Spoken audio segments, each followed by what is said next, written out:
Hi there, this is Vikram and you are with me in English spoken classes 24/7. Do you know how do we use has and have in a sentence when we want to say something about our possession? Yes everyone, in today's video I'll teach you how do we use has and have in a sentence when we want to say something about our possessions. Yes, possession in the sense about your belongings. We use has and have in a sentence like that. The usage of have.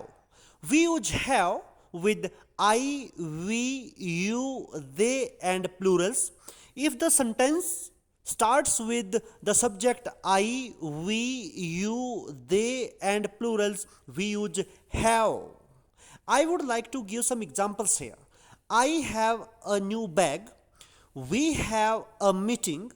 You have a nice smile. They have an exam today.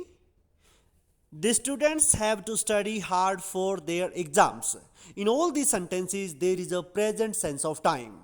Now, I would like to give some examples about the uses of has.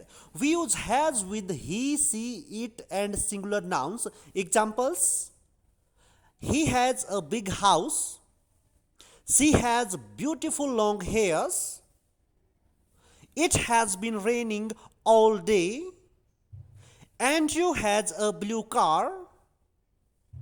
The giraffe has a long neck. So in all these sentences, the doer is he, she, it or singular nouns. Now I would like to give some examples about the negative uses of has and have. I would like to start with example. You can check. I don't have a big house. There is negativity. We don't have a meeting. You don't have blue eyes. They don't have an exam today. Now, let me give you some examples about the negative uses of has and have. We use doesn't have if the subject is he, she, it and singular nouns. Examples: he doesn't have a big house. She doesn't have long hairs.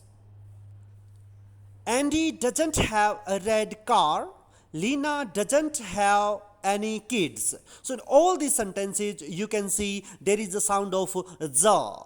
Yes everyone, if the subject of the sentence is third person singular noun or pronoun, we use doesn't have.